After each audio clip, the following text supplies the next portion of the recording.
Assalamualaikum warahmatullahi wabarakatuh. Selamat sore pemirsa, apa kabar Anda di sore hari ini? Kami hadir kembali menjumpai Anda dalam program Tanggapan Publik, tentunya masih bersama saya Muhammad Azril Nasution.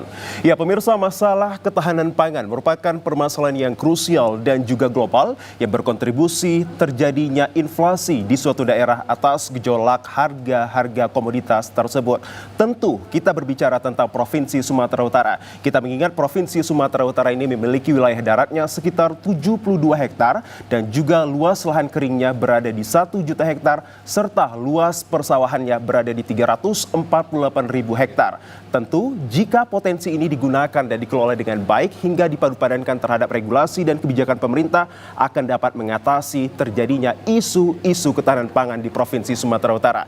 Lantas bagaimanakah kemudian terkait kondisi terkini ketahanan pangan di wilayah Provinsi Sumatera Utara dan seperti apa pula kesiapsiagaan dari dinas-dinas terkait untuk menyambut PON akan hadir di Provinsi Sumatera Utara dan kita kaitkan terhadap ketersediaan pangan di Sumatera Utara pula. Bersama saya kita akan bahas kurang lebih 1 jam ke hadapan Anda dengan tema yang sangat menarik yakni menjaga ketahanan pangan di wilayah Sumatera Utara. Tentu telah hadir pula bersama kami narasumber yang sangat kompeten akan hal ini. Yang pertama saya akan sapa kepada Anda pemirsa, beliau adalah yang terhormat Bapak Sujatmiko selaku Kabid Pengembangan Perdagangan Dalam Negeri Disperindak Sumut. Assalamualaikum, selamat sore Pak Sujatmiko. Waalaikumsalam warahmatullahi wabarakatuh. Selamat sore, salam sejahtera untuk kita semua. Kabar baik ya Pak? Kabar baik, alhamdulillah. Alhamdulillah, meski hujan kami ucapkan terima kasih penuh kepada Pak Sujatmiko yang telah berkenan untuk bersama kami di sore hari ini.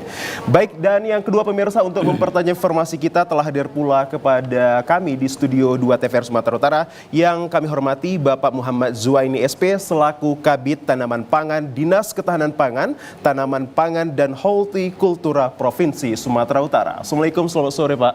Waalaikumsalam, selamat sore pemirsa TVRI Sumatera Utara dimanapun berada.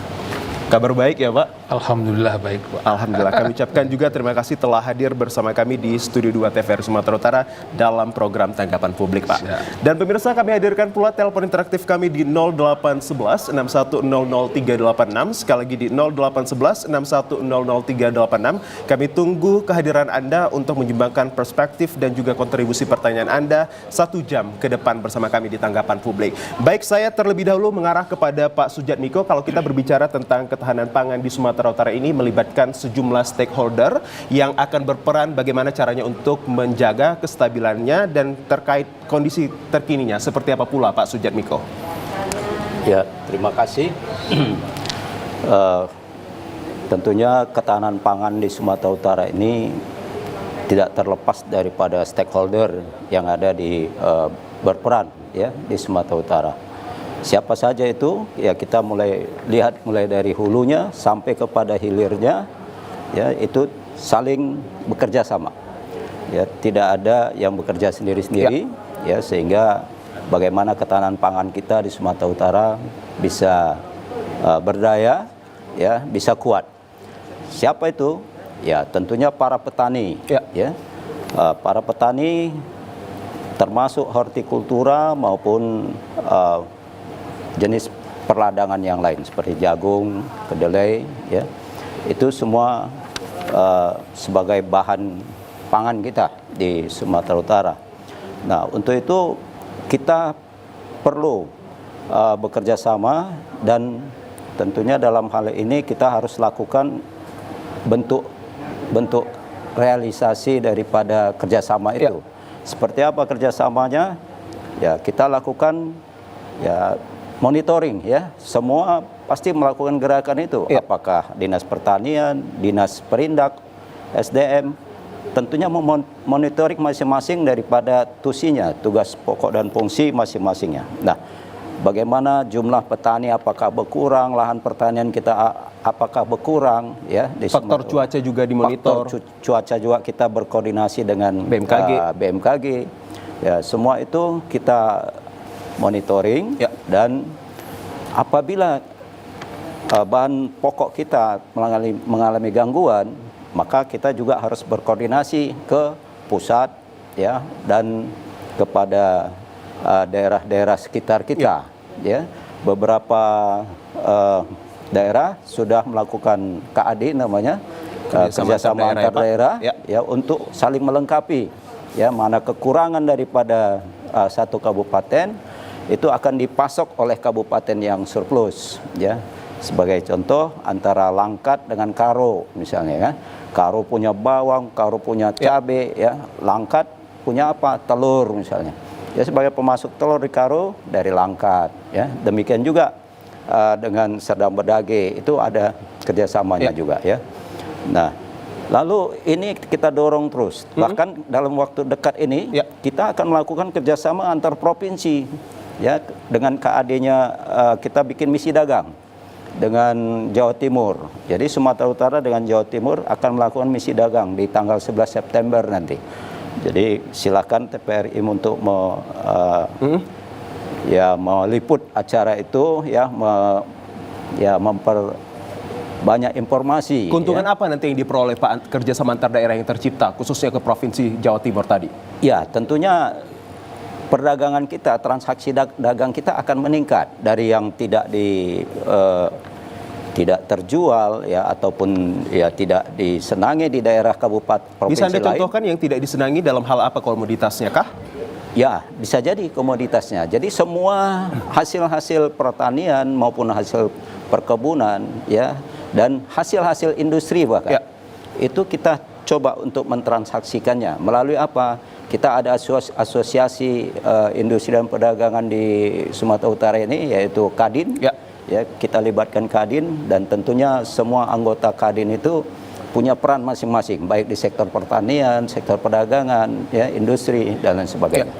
Nah, ini nanti hasil-hasil ini kita coba memberi informasi kepada Jawa Timur supaya dimiliki, ya, atau didagangkan. Terjadilah transaksi perdagangan. Yang pastinya menguntungkan wilayah Provinsi Sumatera Utara, ya, Pak? Itu kita harapkan. Memang walaupun kita defisit di 5 tahun yang lalu, ya, tetapi kita harapkan di tahun ini kita harus surplus perdagangannya. Baik Pak Sujatmiko, sangat menarik sekali yang Anda katakan bahwa kerjasama antar daerah ini merupakan salah satu cara bagaimana untuk menjaga ketahanan pangan di wilayah Provinsi Sumatera Utara, tentunya melibatkan sejumlah stakeholder terkait dan juga untuk ketersediaan pangan di Sumatera Utara. Baik Pak Sujatmiko, tahan kembali, nanti saya akan mengarah kepada Anda terkait tentang situasi terkini apa saja program dan kebijakan-kebijakan yang telah dilakukan untuk bagaimana caranya menjaga ketahanan pangan kita. Saya mengarah kepada Pak Juwaini ini berbicara tentang peranan stakeholder. Kalau dari Kabid Tanaman Pangan Dinas Tanaman Pangan Hortikultura Provinsi Sumatera Utara ini, bagaimana cara untuk mengkonsepkan keadaan ketahanan pangan kita ini tetap stabil, Pak Juwaini? Ya, baik pemirsa TPRI Sumatera Utara yang berada, pemerintah Provinsi Sumatera Utara dalam hal ini melalui Dinas Tanaman Pangan, Tanaman Pangan, dan Hortikultura Sumatera Utara itu melakukan sinergi kegiatan antara pemerintah pusat, provinsi, dan kabupaten kota. Salah satunya baru minggu lalu, Pak, hari Senin kemarin atau hari Minggu semalam itu kita melaksanakan kegiatan gerakan tanam serentak untuk komoditi hortikultura. Itu yang dihadiri oleh Pak Wakil Menteri Pertanian, kemudian hadir juga Pak PJ Gubernur Sumatera Utara dan Bapak PJ Bupati Deli Serdang. Ini bersama-sama bagaimana menggerakkan stakeholder yang ada, semua elemen masyarakat termasuk organisasi yang ada, itu bahu-membahu untuk yuk sama-sama kita memanfaatkan lahan-lahan yang ada untuk ditanami komoditi pertanian, baik dia pangan maupun hortikultura. Salah satunya kemarin kita melakukan gerakan tanam bawang dan cabai di lahan XPTP Nusantara 2, tepatnya di Desa Senang, Kecamatan Batangkuis. Ini semua nanti ke depannya diharapkan dimanapun ada lahan yang masih kosong yang bisa dimanfaatkan harus ditanami untuk bisa menambah luas tambah tanam. Dan luas tambah tanam baik komoditi pangan hortikultura dengan sendirinya apabila bertambah luas tambah tanam tentunya akan bertambah luas panen dan akan meningkat produksi pertanian di Sumatera Utara. Dan tentunya juga akan meluas komoditas-komoditasnya, Pak. Tersebut, gitu dia. Baik, kalau saat kemarin itu, Pak, dengan gerakan ataupun program yang telah dikucurkan tersebut, ada sejumlah kebijakan-kebijakannya untuk kedepannya bagaimana caranya menjaga ketahanan pangan kita?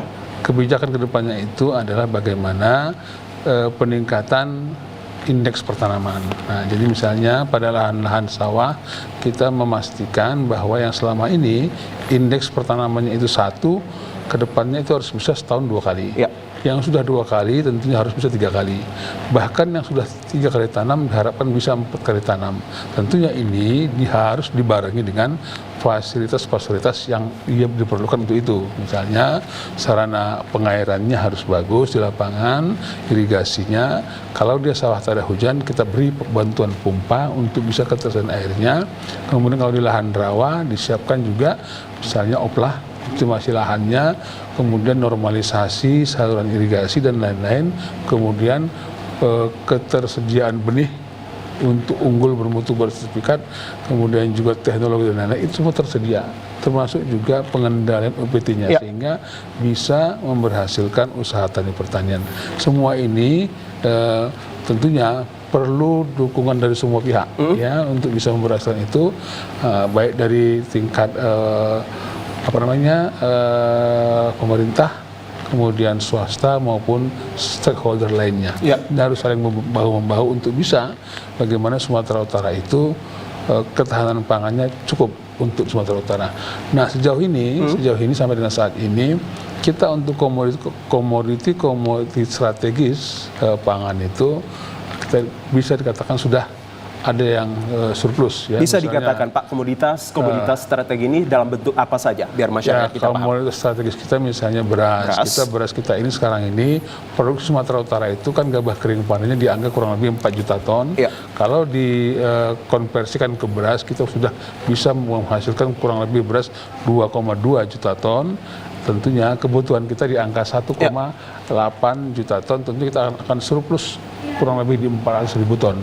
Ini surplus ini tentunya kita harapkan akan meningkat lagi ke depan-depannya. Kemudian jagung kita juga surplus, tapi memang kita yang masih kurang kedelai itu. Bawang merah kita juga masih kurang, tapi cabai merah kita surplus. Kalau bawang putih itu memang kita datangkan dari luar. Kemudian yang lain itu misalnya yang lain-lain itu terus kita coba kembangkan sehingga ketersediaannya tetap ada di Sumatera Utara. Kita lihat sekarang ini walaupun gejolak-gejolak itu nggak begitu mempengaruhi terhadap keberlangsungan ekonomi di Sumatera Utara. Baik, kalau tadi dari Pak Sujatmiko mengatakan beragam cara untuk bagaimana caranya menjaga ketersediaan dan juga ketahanan pangan ini, seperti KAD juga tercipta dan juga dari Provinsi Jawa Timur juga nanti akan dikaitkan misi dagangnya situ terkait. Kalau dari orang Bapak, apakah ada program-program seperti itu juga, bagaimana caranya untuk mensinergikan ketahanan pangan kita ini? Ya, baik, program itu tentunya bersinergi kalau kita tupoksi kita ada penyediaan pangan, artinya bagaimana dinas kita itu memastikan pangan strategis itu produksinya tetap surplus dan ada di Sumatera Utara. Nah, itu dinas kita. Nah, selain itu juga kita juga melaksanakan, mendorong juga kegiatan-kegiatan seperti KAD tadi ya, kerjasama antar daerah kita dorong, di mana misalnya ada daerah-daerah yang surplus, ini ada daerah yang minus, itu bisa bekerjasama dengan daerah-daerah yang surplus, sehingga pada saat-saat tertentu itu di mana kelangkaan barang itu dapat dipastikan akan ada di tempat tersebut. Misalnya karo ya, kita katakan karo itu cabenya dari sana ada, kemudian ada bawang, ada lain-lain. Ini bisa bekerja sama dengan ke kabupaten kota yang lain yang memang komoditi tidak tersedia di situ. Jadi dengan adanya itu dapat dipastikan ketersediaan barang itu ada di suatu wilayah. Baik. Itu dia menjadi informasi dari Pak Juwa ini terkait tentang tema kita, yakni menjaga ketahanan pangan di Sumatera Utara. Saya kembali ke Pak Sujatmiko. Kalau berbicara tentang ketahanan pangan saat ini, kondisinya ini Pak seperti apa dengan regulasi maupun kebijakan-kebijakan yang telah dan tengah dilakukan dari Disperindaksi, seperti apa? Ya, kondisi saat ini ya hasil daripada BPS ya, Badan Pusat Statistik, memperlihatkan kita memang di kondisi beras ya. Beras itu memang sangat riskan sekali untuk turun di bawah harga HET. HET pemerintah itu sudah menetapkan angkanya 13.100. Tapi kondisi saat ini beras itu sudah mendekati angka 14.000 lebih ya. Nah, ini yang menjadi perhatian kita. Mulai dari September 2023 beras itu nggak pernah turun harganya. Ya, ini yang perlu kita, karena ini kebutuhan primer kita ya. Pasti. Baik di tingkat nasional maupun di Sumatera Utara. Nah, bagaimana upaya kita? Tadi ada beberapa upaya yang sudah dilakukan oleh pertanian kita ya. Sekarang harga gabah itu tidak lagi sesuai dengan harga HAP-nya. HAP pemerintah itu 6.000 gitu ya. Tetapi di lapangan ya sudah terjadi harga gabah itu di atas 7.000. Nah, kalau rendemennya tidak tinggi, artinya persentasinya di bawah 50%. Nah, maka harga berasnya setelah jadi beras itu harganya sangat tinggi. Di atas 14.000 di kilang padi. Nah, bagaimana mau sampai ke pengecer ya, pedagang. Nah, tentunya angkanya akan lebih tinggi lagi. Tentunya pedagang akan mengambil keuntungan. Nah, inilah yang perlu kita sikapi. Bagaimana kita sektor pertanian kita ini ya menambah ya IP 400 ya Pak ya. Diupayakan dari 2 kali nanam menjadi 3 kali nanam ya. Itu supaya ya produktivitasnya makin meningkat. Dan kita harapkan dengan produktivitasnya tinggi, bahan tersedia, maka harganya kita harapkan turun. Nah, ini sampai saat ini sudah beberapa bulan ini ya, harganya itu masih di atas HET pemerintah. Nah, kita harapkan Bulog untuk menetralisir harga ya, tapi kemampuan Bulog itu hanya 10% dari kebutuhan nasional. Nah, sehingga tidak mempengaruhi sekali kehadiran Bulog untuk menetralisir harga menjadi harga HET. Nah, di samping itu juga minyak goreng, ya, minyak goreng juga kebutuhan. Nah, ini pemerintah pusat dalam hal ini ya sudah mencanangkan akan menaikkan HET-nya. Ya, tetapi kondisi di lapangan sekarang, baik di Sumatera Utara sebagai penghasil produsen terbesar minyak goreng, harganya juga sudah di atas HET. Dan ini sudah beberapa bulan juga harganya sudah di atas itu. Nah, bagaimana menurunkannya? Maka kita harus bekerja sama dengan produsen, distributor. Ya, informasi produsen, mereka tersedia, siap untuk tetapi di distributor karena ada informasi harga akan dinaikkan, HET-nya dinaikkan, tetapi secara tertulis regulasinya belum ada sampai saat ini. Nah, sehingga distributor menahan barang untuk digelontorkan secara menyeluruh kepada pedagang. Ini yang terjadi di lapangan. Baik, apakah aktivitas ekspor impor juga perlu dilakukan di wilayah Sumatera Utara untuk menjaga ketersediaan dan ketahanan pangan kita, Pak? Ya, tahan kembali, Pak. Siap. Kita akan jeda pemirsa terlebih dahulu dan kami akan kembali. Tetaplah bersama kami di Tanggapan Publik.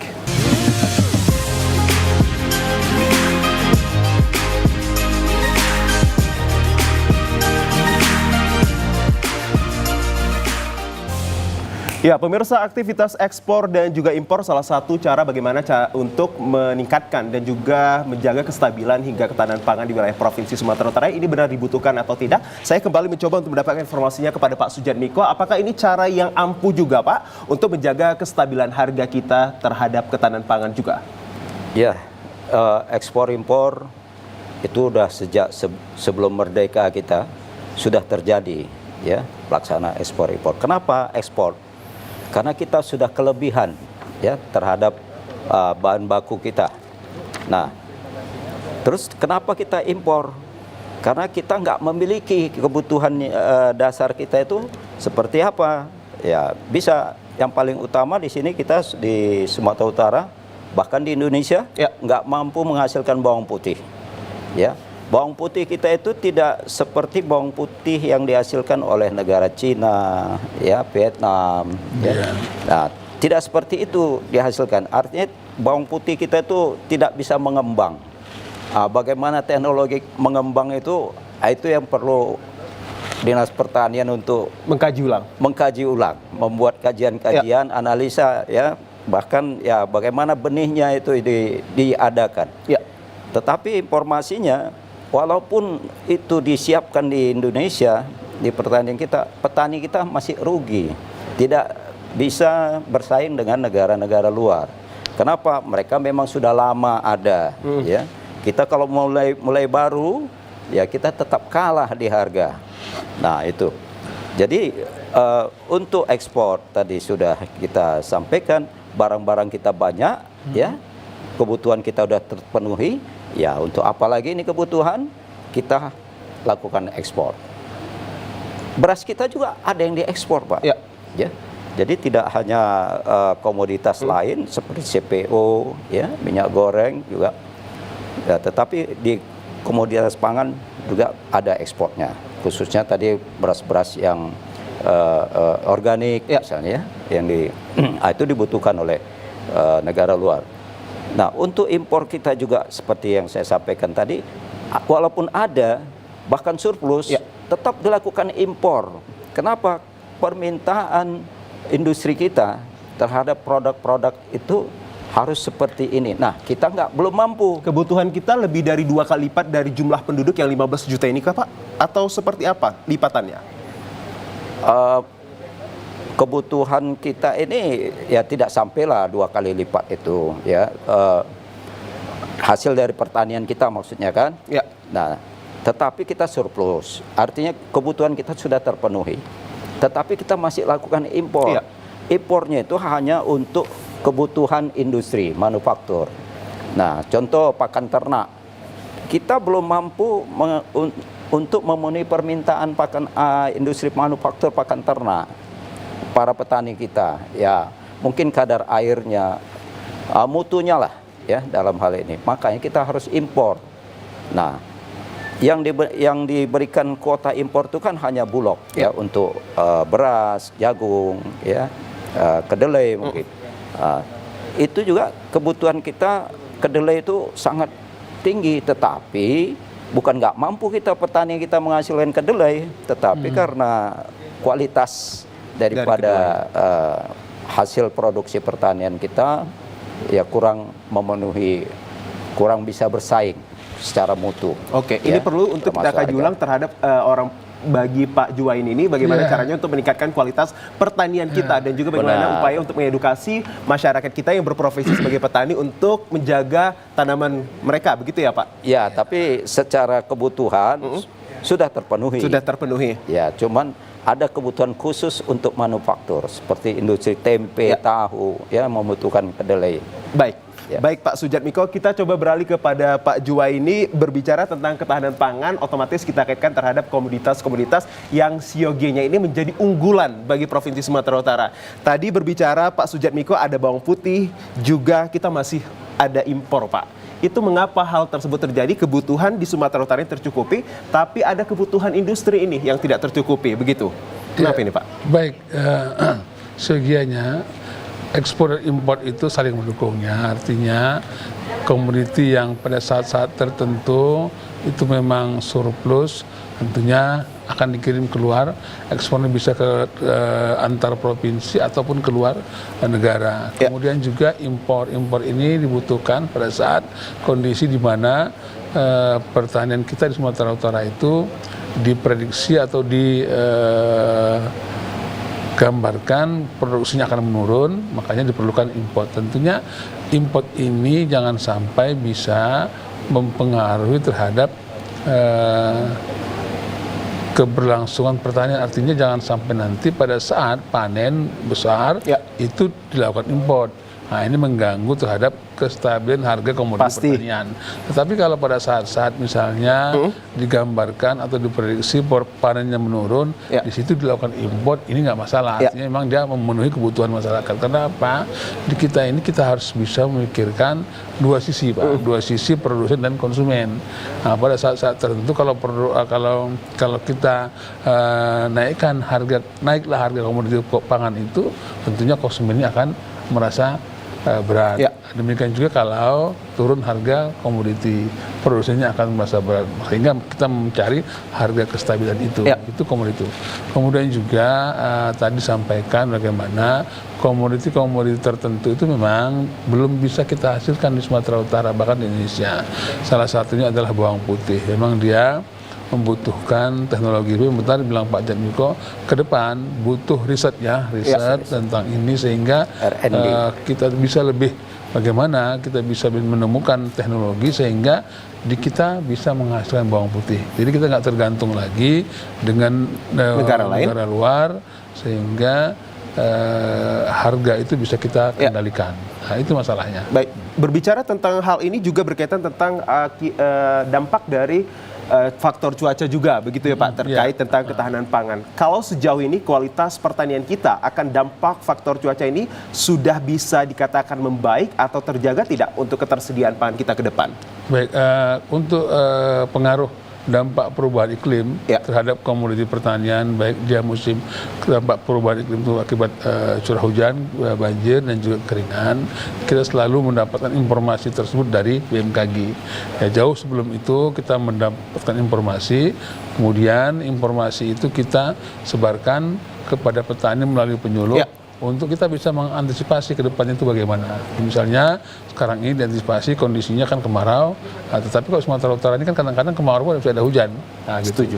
Jadi kalau misalnya pada saat ini disampaikan kita memasuki musim penghujan, tentunya para petani diharapkan bisa mempersiapkan segala sesuatunya, utamanya bagaimana saluran-saluran drainase, saluran pembuangan air itu bisa dibersihkan sehingga nanti kalaupun air datang tidak sampai menimbulkan dampak yang negatif terhadap pertanaman.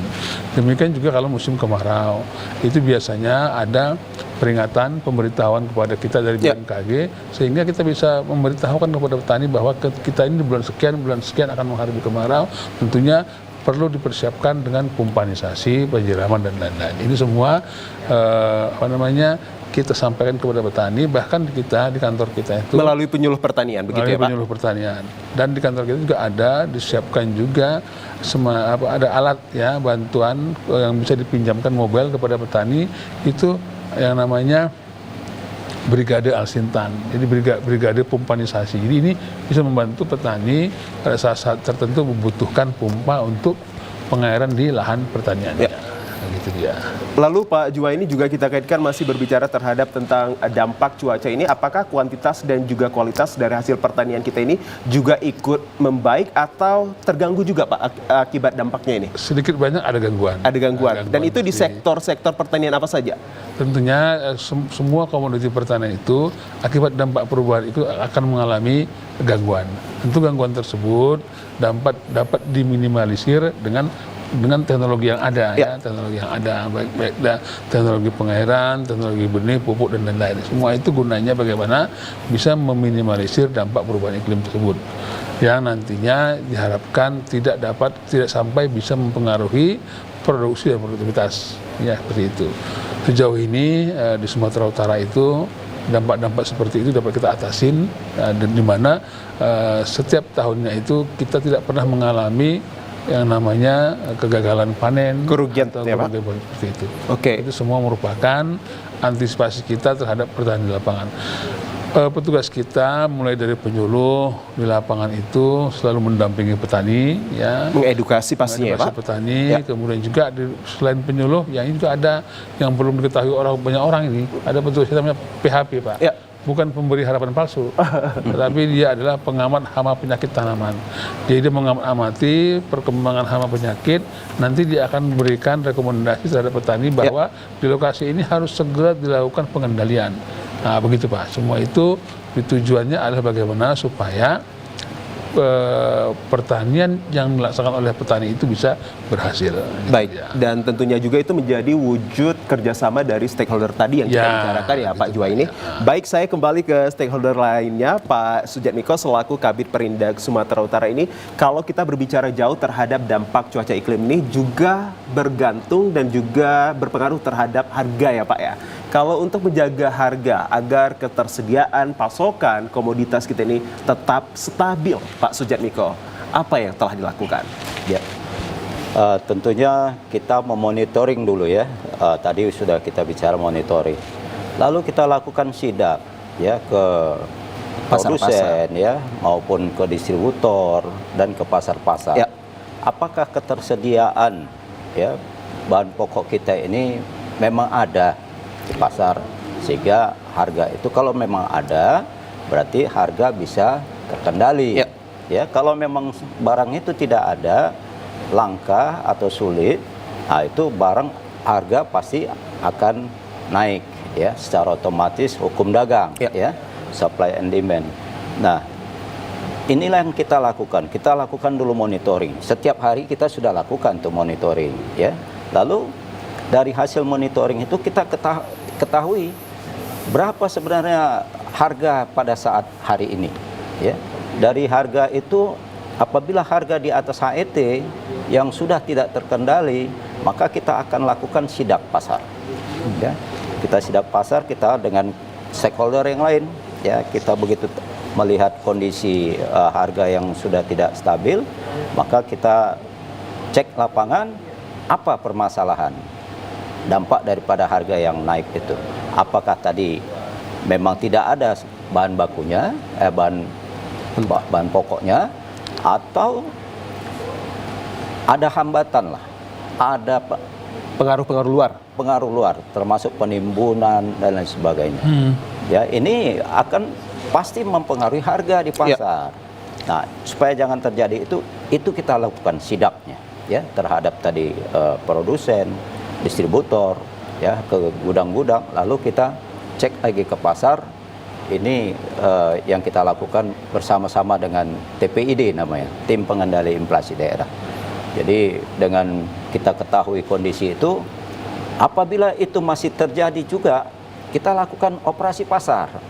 Ya, kita lakukan operasi pasar secara serentak. Ini instruksi dari Pak PJ Gubernur ya, bahwasanya lakukan ini ya, gerakan pangan murah ya, gerakan tanaman ya Pak, pasar murah, dan gerakan menanam secara serentak, supaya semua bahan baku bapok kita tersedia ya, kalau bisa dengan ya produksinya yang tinggi supaya harganya turun, bisa dinikmati oleh masyarakat.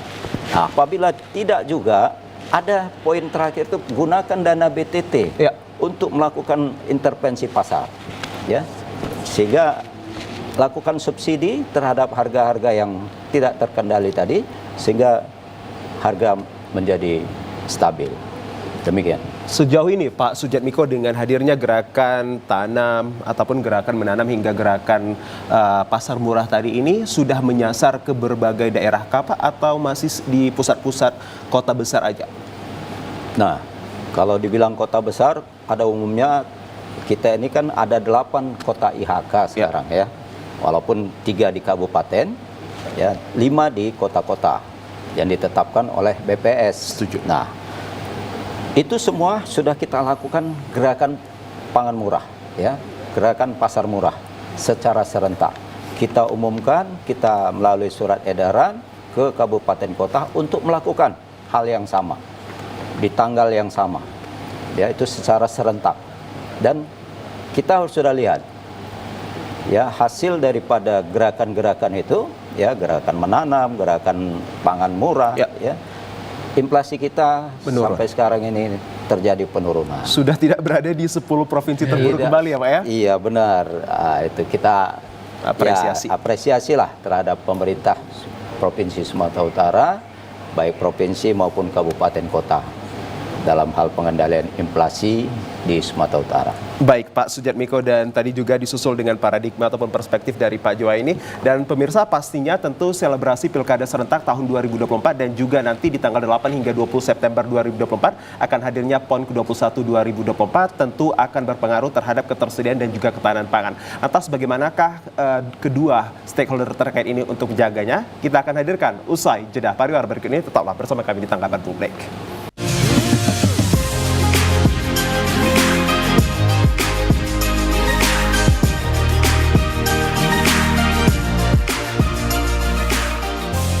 Pemirsa, dimensi ketahanan pangan sesuai dengan Undang-Undang pada nomor 18 tahun 2000 meliputi 3 pilar aspek, yakni ketersediaan, keterjangkauan, dan juga pemanfaatannya. Bila kita kaitkan terhadap selebrasi yang akan hadir, yakni Pilkada serentak tahun 2024 dan juga disusul dengan PON pada tanggal 8 hingga 20 September 2024 ini, bagaimana ketersediaan dan juga ketahanan pangan dari Provinsi Sumatera Utara untuk bisa menjamin para visitor yang akan hadir. Saya kembali ke Pak Juwaini untuk membincangkan hal ini. Bagaimana tanggapan Anda, Pak? Untuk kedua kegiatan besar yang akan kita hadapi ke depan, yaitu Pilkada serentak dan PON 21, mudah-mudahan Sumatera Utara bisa menjadi tuan rumah yang baik dalam penyelenggaraan PON, sukses dalam pelaksanaan, sukses prestasi, dan sukses dan lainnya. Ya, berkaitan dengan kesiapan kita dalam hal itu, bagaimana kita ketahui bersama bahwa apabila ada kegiatan pilkada serentak, apalagi ini serentak, itu membutuhkan permintaan yang banyak, ya, pangan yang banyak, apalagi ini adalah digunakan untuk alat kampanye. Setuju. Jadi artinya sebagai alat kampanye. Tapi tadi kita nggak khawatir karena kita di Sumatera Utara ini ada kurang lebih 400 sampai 500 ribu ton surplus selain daripada yang digunakan untuk kebutuhan sehari-hari. Ya. Selain itu juga Bulog tentunya sebagai penyangga pangan kita diharapkan itu bisa mampu membaca kondisi ini, dan biasanya juga ada stok di Bulog untuk hal tersebut, ya, ada di Bulog untuk hal tersebut, sehingga kita nggak khawatir walaupun event itu secara bersamaan akan hadir di Sumatera Utara, tetapi dari kesiapan itu kita Sumatera Utara siap sesuai dengan arahan Pak PJ Gubernur Sumatera Utara bahwa kita harus bisa mensukseskan kedua event tersebut, ya, baik event olahraga maupun event pilkada. Baik komoditi pangan, beras, dan yang lain-lainnya, itu secara produksi angka kita menyatakan bahwa setiap kita ada angka produksi, angka tanam, produksi, dan panen. Itu menggambarkan tidak ada kekhawatiran terhadap komoditi yang akan digunakan sebagai kebutuhan sehari-hari oleh masyarakat Sumatera Utara. Komoditas yang paling dibutuhkan tentunya nanti, Pak, dari beras ya, Pak? Ya, beras. Ini ada tidak untuk prediksi berapa nanti jumlah beras yang mungkin saja dipersiapkan nih, Pak? Ya, artinya kalau untuk kebutuhan pilkada dan PON, itu PON akan ada datang tamu ke Sumatera Utara yang tadi diprediksi mungkin angka 20 ribuan orang akan datang ke Sumatera Utara. Itu tentunya atlet lain dengan supporter, pengunjung, dan lain-lain, tentunya membutuhkan tambahan. Setuju. Tambahan daripada komoditi itu, baik dia beras, kemudian apalagi daging, telur, minyak goreng, dan lain, itu membutuhkan tambahan. Tentunya ini sudah dipersiapkan oleh masing-masing yang mempunyai tugas dan kepentingan untuk itu, ya, itu dipersiapkan sehingga tidak mengganggu daripada kebutuhan masyarakat Sumatera Utara. Ya. Sejauh ini peningkatan kapasitas produksi pertanian kita sudah menyasar untuk kesiapan PON ataupun pilkada nanti, Pak? Sudah, Pak. Yang seperti saya bilang tadi bahwa komoditi kita salah satu misalnya beras, kita setiap itu ada surplus,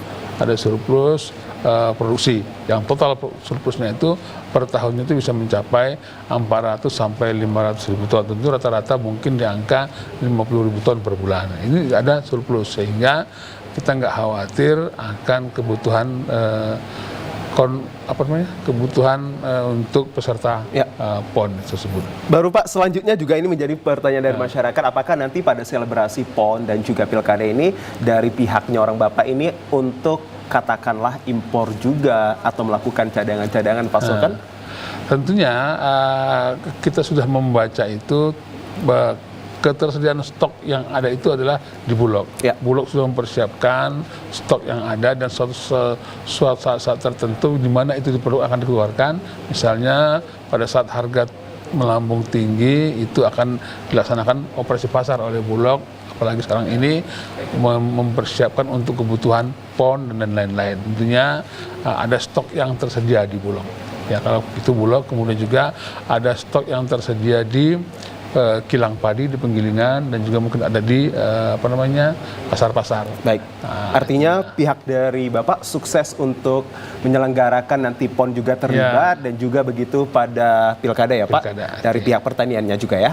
Baik, saya mengarah ke Pak Sujatmiko terkait tentang persepsi Anda hadirnya selebrasi PON dan juga pilkada, kesiapsiagaan untuk menjaga kestabilan kita, khususnya untuk mendukung penyelenggaraan ini sukses seperti apa Pak? Ya, untuk PON ya.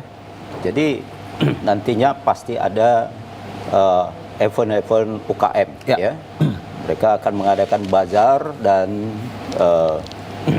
penyediaan daripada makanan, minuman dan kebutuhan untuk masyarakat maupun atlet yang ada di lokasi-lokasi pertandingan. Jadi kita sudah berkoordinasi dengan stakeholder yang lain ya untuk menyelenggarakan bazar tadi ya, UKM, bazar UKM. Nah, tentunya bazar UKM ini mengolah bahan baku ya, apakah beras menjadi makanan lontong ataupun makanan kue-kue basah ya. Nah, itu diolah oleh UKM kita. Nah, tentunya apabila nantinya akan mengalami kekurangan pasokan, mereka bisa meminta ke Bulog ya. Bulog sebagai penyangga seperti yang disampaikan oleh Pak Joeni. Bulog itu sudah menyiapkan ya untuk kebutuhan akan kebutuhan beras. Nah, juga kebutuhan yang lain seperti minyak goreng ya, itu kita ini Sumatera Utara ini lumbungnya minyak goreng ya. Ya nggak usah sanksi untuk stoknya. Nah, cuman masalah harganya nanti ya itu yang perlu kita ya kita sama-sama untuk mengontrolnya. Jangan sampai harga itu melambung sangat tinggi karena adanya event PON 21 ini. Ini akan mencederai Sumatera Utara. Pasti. Ya, kalau ini terjadi hal-hal yang tidak kita harapkan. Untuk itu kita akan memanggil ya beberapa distributor untuk harga itu tetap di harga produsen. Ya, jangan sampai karena ada momen-momen ini mereka membuat harga yang di atas daripada harga yang tidak ditentukan oleh pemerintah. Nah, termasuk komoditas yang lain, telur, daging, ya. Daging kita sepanjang tahun 2024 ini, ini flat di bawah harga HET, ya, harga pemerintah. Jadi sudah sangat mendukung. Nah, jangan pula lagi nanti mau masuk event nasional kita, ya, event PON, ini dinaikkan oleh pedagang. Ini juga harus kita waspadai. Kita ada TPID juga selalu mengontrol, bahkan kita Sumatera Utara di Dinas Perindak tiap hari mengontrol harga. Jangan sampai ini terjadi yang hal-hal yang tidak diinginkan.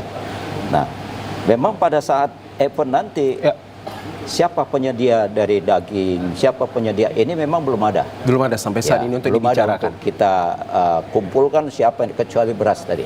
Ya, beras tadi stok di Bulog, ya, sudah tersedia. Nah, untuk daging, ini nanti kita sepakati siapa lumbungnya, ya, siapa leading sektornya di situ. Nah, nanti dengan Biro Perekonomian kita akan buat rapat, ya, supaya harga jangan sampai melambung dan ketersediaan yang paling utama. Jangan sampai tamu-tamu kita dari luar provinsi kekurangan makanan di event-event itu akan mencederai lagi. Pasti. Ya. Bagaimana pula Pak terkait tentang bagaimana untuk upaya mempertahankan dan juga meningkatkan kualitas tapi tidak menaikkan harga layaknya Anda katakan tadi kita lumbung dari minyak goreng tetapi harganya ini belum tentu stabil Pak. Bagaimana cara untuk mempertahankan dan meningkatkan kualitasnya? Ya, kita harapkan kalau memang harga minyak goreng ini segera naik, tolong diregulasinya itu supaya diadakan. Jangan ragu-ragu diucapkan secara lisan, tetapi secara tertulis tidak. Nah, ini menyebabkan pedagang itu menjadi wait and see, menunggu kapan harga naik ini. Momen-momen tepat ya. Momen-momen yang tepat. Nah, syukur-syukurnya sebelum PON nanti harga itu sudah ditetapkan, gitu kan? Sehingga minyak goreng itu sudah memenuhi harga HET-nya, gitu. Kalaupun naik, ya. lebih bagus ditetapkan langsung, jangan diucapkan tapi nggak dikerjakan itu. Nah, ini kita harapkan kepada pemerintah pusat, ya, supaya segera, khususnya ke Kementerian Perdagangan. Dia sudah sampaikan itu harga naik 15.700, tetapi sampai sekarang angkanya itu mana? Ya. Secara surat edaran atau surat keputusan, ya, Menteri Perdagangan, sampai sekarang kita tunggu itu. Padahal harganya ini sudah di atas HET semua, rata-rata sudah di atas 15 ribuan. Bahkan ada yang jual 15.800, bahkan ada yang 18.000. Ya. Nah, ini yang kita tidak harapkan. Jangan sampai nanti di PON itu harga minyak goreng melebihi yang disebutkan tapi belum tertulis, sudah di atas 16 ribuan di posisi kita di Medan. Ya. Nah, itu yang tidak kita harapkan. Nah, makanya untuk menjaga itu semua, ya kita tadi mengundang semua distributor dan mengundang semua produsen minyak goreng. Baik. Khusus untuk di minyak goreng. Baik, mendorong penguatan akan hadirnya selebrasi tersebut, tentu berbagai pihak seperti kelembagaan-kelembagaan terkait ini juga bisa dikatakan terlibat, ya Pak. Kita masih berbicara tentang hadirnya PON dan juga ketahanan pangan ini. Sejauh ini dari pihak Disperindaksu ini untuk menargetkan pasar-pasar mana saja nanti mungkin yang menjadi pusat bagi penyelenggaraan PON ini, banyak masyarakat ke sana, Pak. Itu bagaimana untuk memonitoringnya? Ya, kita kan sudah tetapkan 6 pasar pantau di Medan. Ya. 6 pasar pantau ini kita harapkan mereka sebagai lumbung, ya, mereka sebagai penyangga, ya, mereka sebagai pengada yang 6 pasar tadi. Terutama tadi ada pasar yang ditetapkan itu Kambing, Petisa, Pasar Palapa, Sukarame, ya, pusat kota, pasar kota pusat pasar, ya, Simpang Limun. Nah, ini yang 6 ini kita pantau, Pak, terus. Apakah stoknya ada, ya? Kenapa mereka kita tetapkan? Karena mereka itu pedagang yang tetap di situ, ya, tidak berubah, ya, tidak pindah-pindah. Lalu mereka lengkap komoditas yang dia jual, ya. Nah, nanti kita tanya ke mereka kesiapan mereka untuk seperti apa. Ya, kalau memang ada kekurangan kita segera berkoordinasi di TPID. Dan pastikan juga, Pak, terkait harga ini agar masyarakat juga paham, ya Pak, ya. Itu menjadi mungkin perwakilan dari masyarakat kesayannya terkait harga nanti. Meski ada selebrasi yang katakan akbar, tapi harga juga harus itu yang perlu distabilitaskan, Pak. Ya. Baik, saya kembali ke Pak Juwaini. Ini kalau berbicara tentang ketahanan pangan, kita ingin mengetahui, Pak, indeks ketahanan pangan kita khususnya di 2023-2024 ini apakah menurun atau seperti apa? Ya, indeks ketahanan pangan kita ada kenaikan. Hal ini mungkin disebabkan karena pertama itu bahwa menaiknya produktivitas daripada pertanian di Sumatera Utara itu. Ini sebuah keberhasilan kita dalam membangun pertanian. Ya. Kaitan dengan yang tadi itu disampaikan oleh Pak Jadimiko. Jadi kalau Pak Jadimiko menyatakan ada pasar pantau, pantau itu ada bagaimana memantau ketersediaan di pasar, tetapi secara pasokan itu kita siapkan di pertanian. Nah, inilah sinergi kita dengan Disperindak, dengan yang lainnya, yang mana kita selalu berkoordinasi, Pak, ya, setiap hari Senin, ya, kita selalu berkoordinasi dalam rapat TPID namanya. Dinamika yang terjadi, ya, Pak? Hal apa yang terjadi, kemudian apa-apa upaya-upaya yang akan kita hadapi, termasuk tadi itu, ya, bagaimana produksi, bagaimana harga, bagaimana pengaruh cuaca, kualitas juga, harga, bagaimana kita menghadapi yang lain-lain lah, itu semua dibicarakan sehingga masing-masing OPD itu berbuat sesuai dengan tupoksinya untuk menjalankan kegiatan tersebut. Ya, itu Pak. Sejauh ini adakah tantangan, Pak, terhadap ketahanan pangan kita di Sumatera Utara ini? Mungkin tantangan apa saja yang bisa disampaikan pada masyarakat? Tantangan produksi itu banyak, ada saja tantangan produksi, baik dari iklim tadi termasuk tantangan yang harus kita hadapi, kemudian juga faktor yang lain, kemudian juga hama dan penyakit. Tetapi kita di lapangan itu punya penyuluh yang nanti diharapkan bisa dia membimbing, membina, mendampingi petani supaya berhasil dalam usaha taninya. Baik, Pak Juwaini. Dan saya kembali ke Pak Sujatmiko untuk menghasilkan konklusi kita pada sore ini, seperti apa yang ingin disampaikan terhadap gambaran terkini akan ketahanan pangan kita di Sumatera Utara dalam bentuk yang singkat dan padat saja, Pak. Ya, Untuk ketahanan pangan kita sudah memadai dan cukup ya. Yang penting harganya itu dari petani sampai kepada pedagang itu juga harus kita kontrol. Setuju. Sehingga kita menikmati harga dengan layak. Demikian. Baik, Bapak singkat mendorong penguatan kelembagaan. Baik, untuk semuanya itu bagaimana kita bisa bersinergi sehingga produksinya bisa tercapai secara maksimal, dan dari sisi produsen itu tetap bisa menguntungkan usaha taninya, sisi konsumen dia tidak terlalu berat untuk membeli komoditi pertanian tersebut. Jadi terdapat harga keseimbangan daripada kedua sisi tersebut. Pastinya tentunya yang diinginkan adalah kestabilan harga. Baik, saya ucapkan terima kasih kepada Pak Sujat Miko yang telah memberikan perspektif dari Perindak Sumatera Utara, dan juga Pak Muhammad Juwaini selaku Kabid Tanaman Pangan Dinas Tanaman Pangan Hortikultura Provinsi Sumatera Utara dalam tema menjaga ketahanan pangan di Sumatera Utara. Semoga memberikan informasi yang edukatif dan juga informatif. Kami ucapkan sekali lagi terima kasih. Pemirsa, demikian yang dapat kami sampaikan dalam edisi Tanggapan Publik Kamis 15 Agustus 2024. Saya mewakili kerabat kerja yang bertugas, pamit undur diri dari hadapan Anda. Assalamualaikum warahmatullahi wabarakatuh. Selamat sore, sampai jumpa. Sore.